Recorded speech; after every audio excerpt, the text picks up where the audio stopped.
All right, Shalom. All praise to Yahawah, Bahasham, Yahawashi. Double honors to the apostles and the elders at Great Millstone who rule well. Peace and salutations to the elect. All right, the house of David. All right, the men of the Lord.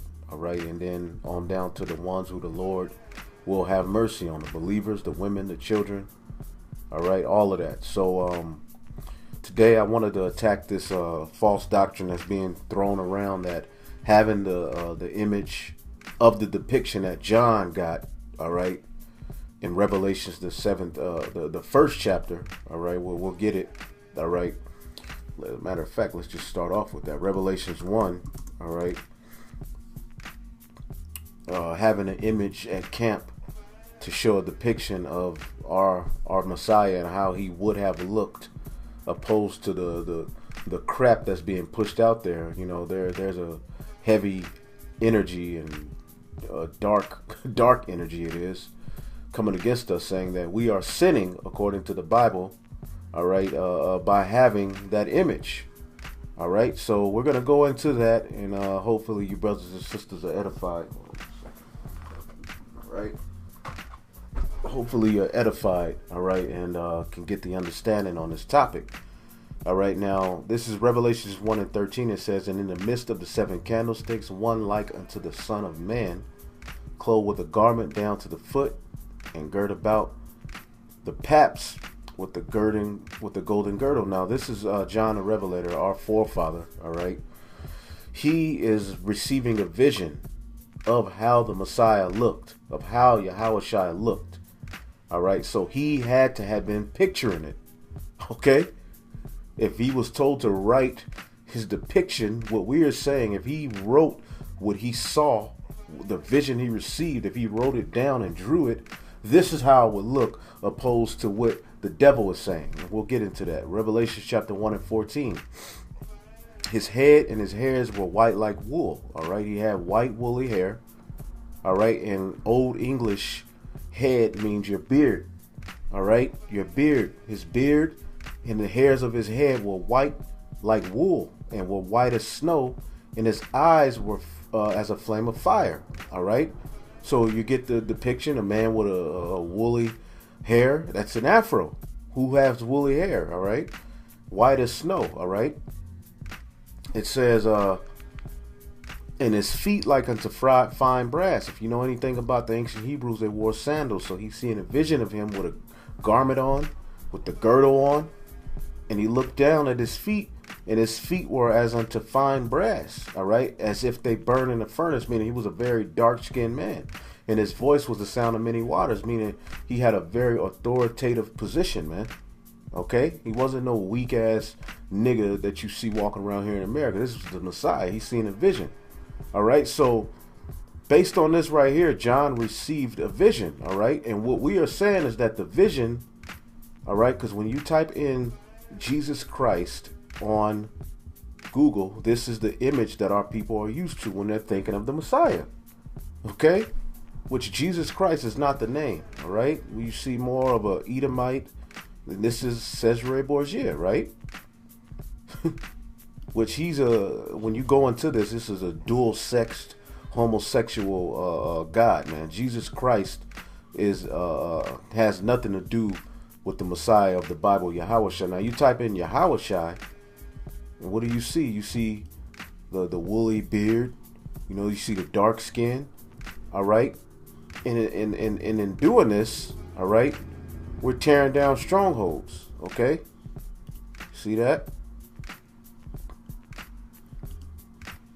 So this is power. There's power in images, man. All right. When our people see this, you know, because they brag on having the best basketball players, they brag on having the best, you know, tennis players, they brag on having the best this, the best that. But you know how much the greatest man who ever walked the earth looked like them, man. All right. So when we go here to 1 Corinthians 10 and 4. It says, 2 Corinthians 10 and 4 says, "For the weapons of our warfare are not carnal, but mighty through the pulling down of strongholds." All right. And white Jesus is a stronghold that plagues the mind of our people, man. All right. He's a stronghold. Look at him. you know. And our people, this leads to pedophilia. Our people trusting in this man through this image leads to all sorts of wickedness happening, you know, in our nation, man. Okay, so that's a stronghold, and our weapons are not carnal. We're not here sent to fight and beat down people and fight Esau carnally. We're here to expose his lies, and one of the lies is the image of Caesarea Borgia, which they call Jesus. All right, but mighty through the pulling down of strongholds, and that's a stronghold. Okay, let's look up this word stronghold. Okay. Strong's G 3794, Ahurama. Ahurama. All right, a castle, stronghold, fortress. All right, fastness, anything on which one relies on. Okay, you go into the Vine's expository dictionary. A stronghold, fortress is used metaphorically for those things in which mere human confidence is exposed. So our people have confidence in the so-called white man, and one of the main reasons that they have confidence in him is that he painted himself as the Messiah, and our people are spiritually connected to the Holy Scriptures. So Esau is perfect in his doings, man. Because when a Renaissance came in around the 1400s, he took down all of the real images of the Messiah. Okay? And he put this crap up. And through that, what did he do? He deceived the whole world. Okay? So a stronghold is something which one relies on, man. All right? Verse 5, casting down imaginations and every high thing that exalted itself against the knowledge of the Most High. Okay? And bringing into captivity to every thought into the obedience of Hamashiach. All right? So casting down imaginations and every high thing that exalted itself against the knowledge of God. And this is a high thing that exalts itself. The scriptures say, be not ignorant of anything, whether a small and great manner. All right? If the Messiah walked the earth, it is important that our people know that he looks like them so that they can have confidence in themselves. Something good can come from you. Okay? So casting down imaginations and every high thing that exalted itself against God. And that's what we're sent to do. All right, so without further ado, let's get into the law, which these guys bring up, all right, to say that we are going off of having an image at camp to show the children of Israel. All right, here it is. You're commanded to have a sign, which is something. Matter of fact, let's just read Exodus 20:4. All right, thou shalt not make unto thee any graven image or any likeness of anything that is in heaven above, or that is in earth beneath, or that is in the water under earth. All right. Now we have to understand that the scrolls were not written as you see them here in Exodus, the 4th verse. It's a continuation in the 5th verse. The 5th verse is a part of the 4th verse. Let's read it. Thou shalt not make make unto thee any graven image or any likeness of anything that is in heaven above, or that is in the earth beneath, or that is in the water underneath. All right. Thou shalt not bow thyself to them nor serve them, for I, Yahawah, am a jealous God. All right. Visiting the iniquity of the fathers upon the children of the 3rd and 4th generation that hate me. All right. Now let's peep this. Let's go into this with reason, with balance, and with understanding and wisdom. All right. Thou shalt not make unto thee any graven image or any likeness of anything that is in heaven above. All right. Or that is in the earth beneath. So this would mean, all right, taking your stance that you shouldn't have a picture of any trees in your house. You shouldn't have any plants in your house. All right, well, let's not even deal with the plants. Let's just deal with the images of them. You shouldn't have any pictures of any animals.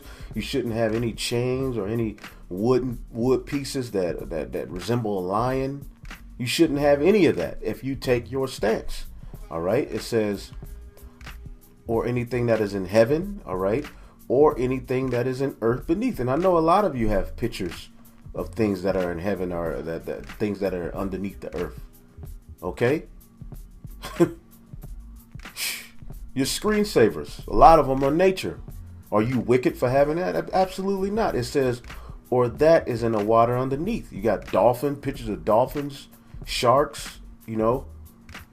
It says, thou shalt not bow thyself to them. The sin comes when you bow yourself to these images. And we're going to get examples in the Bible of men bowing themselves to images, and that's when it became a sin. But having the image itself, having an image, is not a sin. Okay?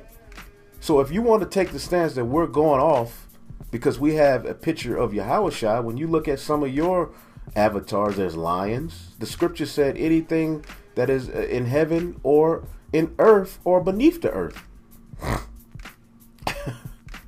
So if you have a picture of any animals in your possession, in your house, on your screensavers, then you, according to your own logic, are breaking the law. But you're not breaking the law, because you can have images of lions, you can have images of things, but when you bow yourself to the image, when you uphold it as something sacred, something you serve, that's when you are committing spiritual fornication, man. Okay? This law is also written, all right, in Deuteronomy, the 5th chapter, all right? The same thing, 8 through 9, all right? Let's get this. Psalms chapter 97 and 7. Confounded be all they that serve graven images, that boast themselves in idols, worship him, all ye gods, all right?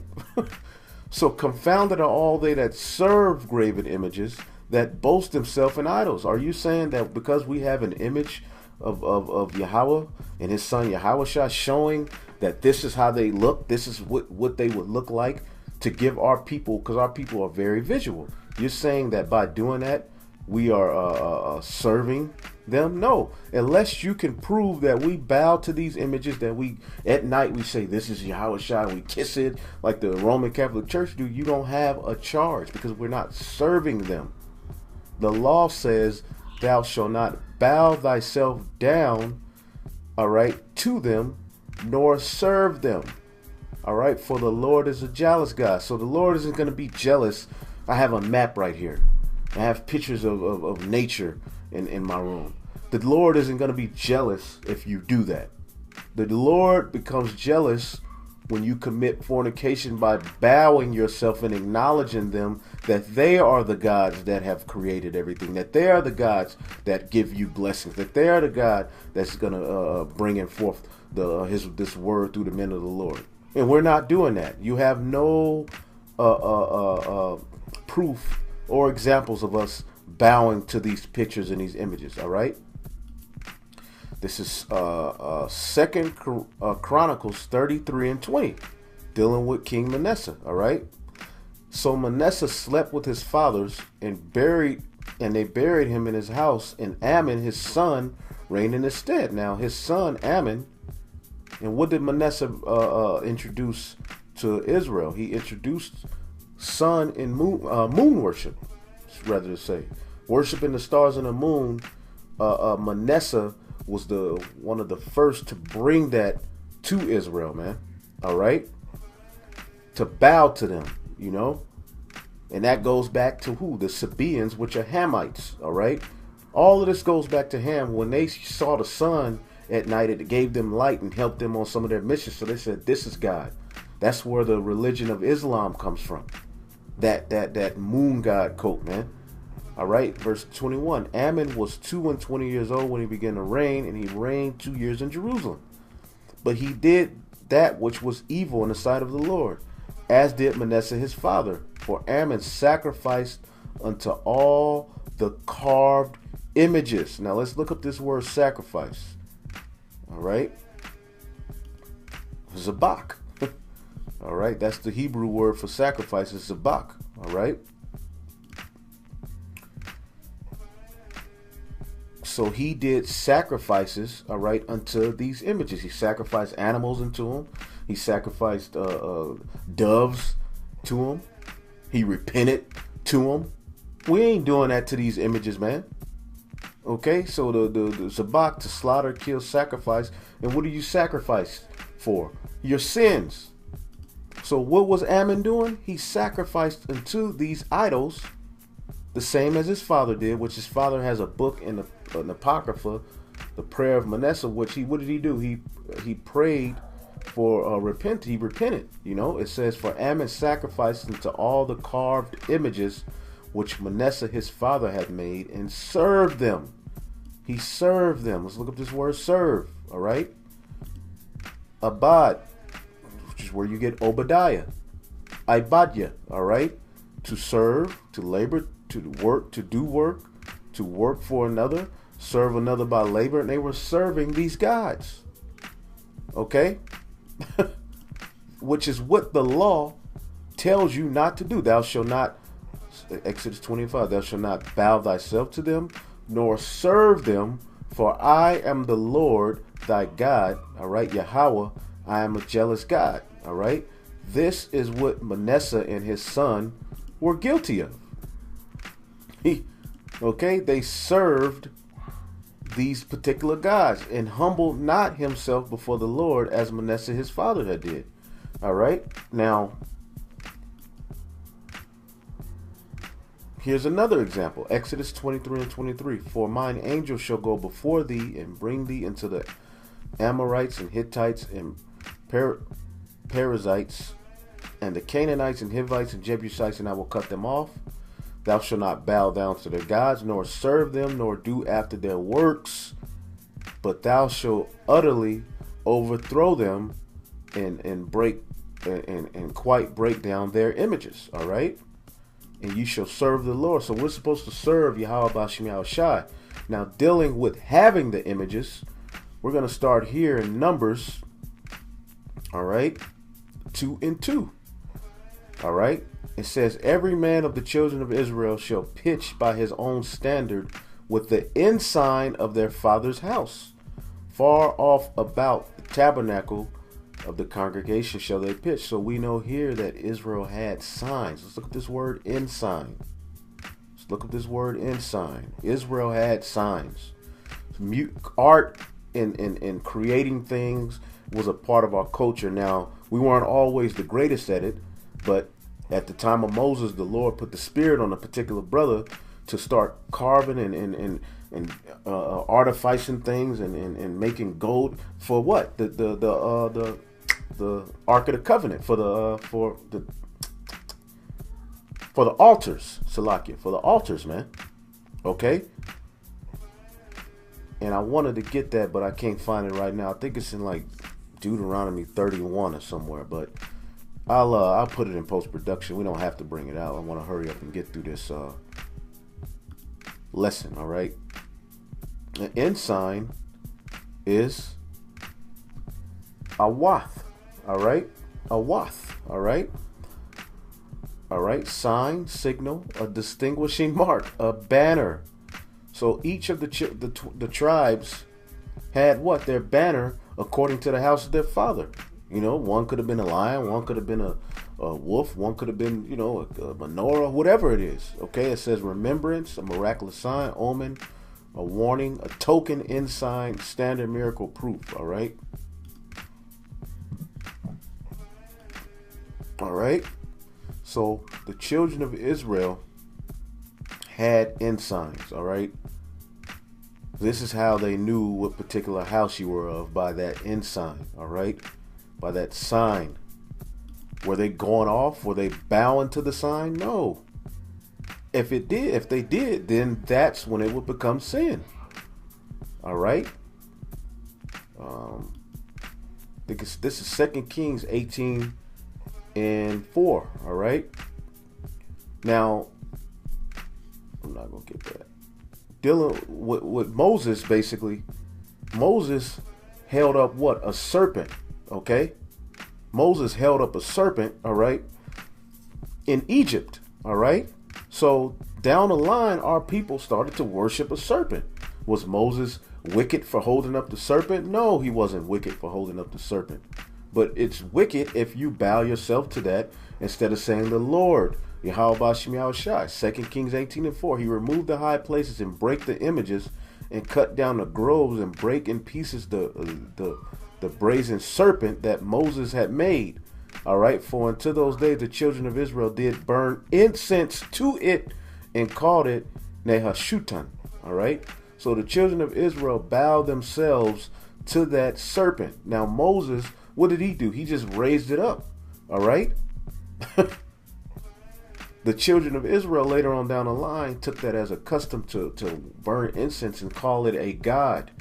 That is where the sin comes, because none of the power came from the serpent. All of the power came from Yahawah, Bahasham, Yahawashi. All right. Simple. All right. Now, dealing with Solomon's temple, all right, there were various images in that temple, all right, and he was not wicked, all right, until he bowed to the gods of these other nations, all right. This is First Kings 6:18.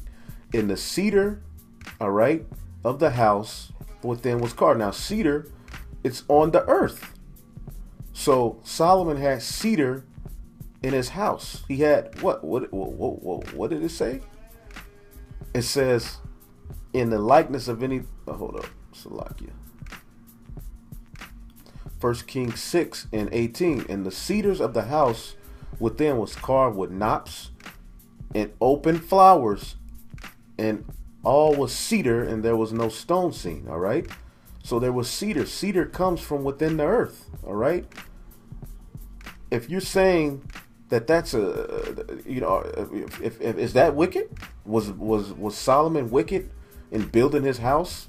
All right. It said, "Thou shalt not make unto thee any graven image or any likeness of anything that is in heaven above, that is in earth beneath, or that is in the water beneath." Man. All right. This is on the earth. Okay. Cedar is on the earth, man. All right. And the oracle he prepared in the house within to set there was the ark of the covenant of the Lord. All right. So it goes on and it describes the stuff that he had. You go to the 7th chapter, it tells you about how there was images, there was lions, there was, he had goats, I think, gold, all golden. Was he wicked for having an image of a golden lion? No. Okay. Let me see something real quick.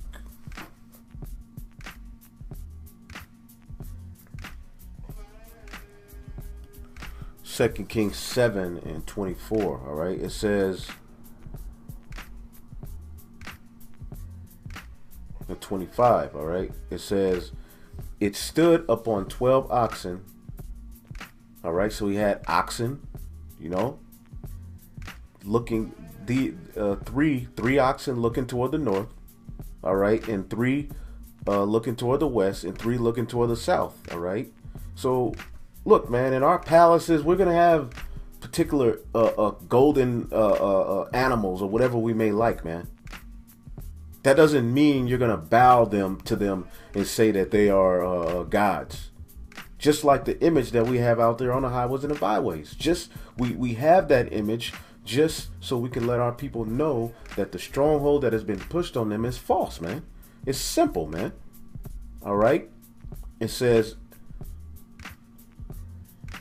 and 3 looking toward the south and 3 looking toward the east, and the sea was set above them, and all their hinder parts were inward. So you had water in there. All right. Was he wicked? Was he wicked? No, he wasn't wicked for that. He was wicked once he started to bow down to the gods and idols of the other nation. And some of those gods and idols are these things, these oxen, water, birds. That's what they do. All right.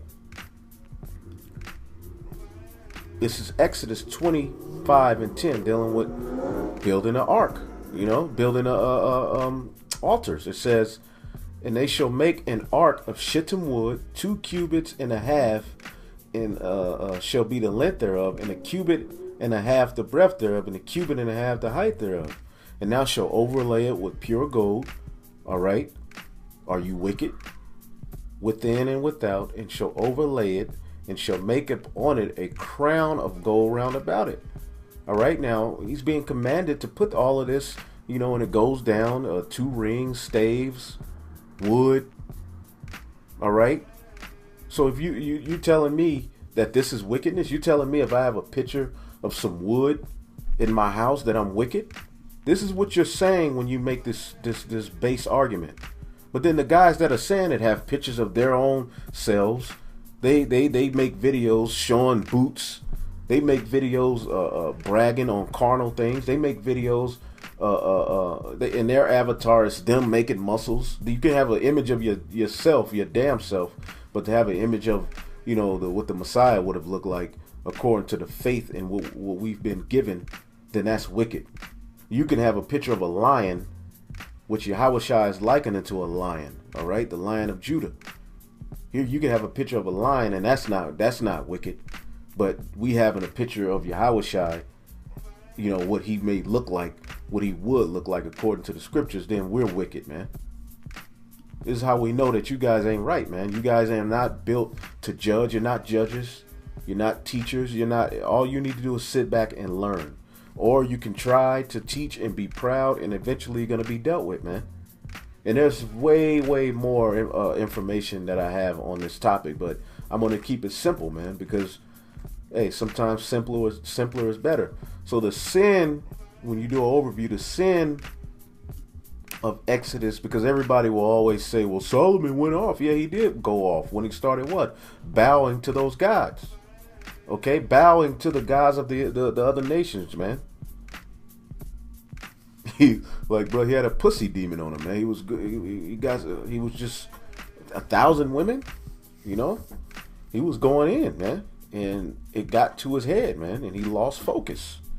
Okay, so at the end of the day, Exodus 20:4, thou shalt not make unto thee any graven image or any likeness of anything that is in heaven above, or that is in the earth beneath, or that is in the water under earth. Thou shalt not bow thyself to them.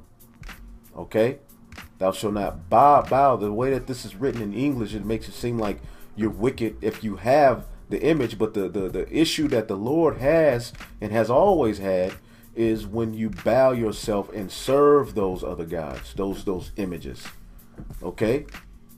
When you bow yourself to them, that's when you sin. But there are various instances of our forefathers having, all right, images, man.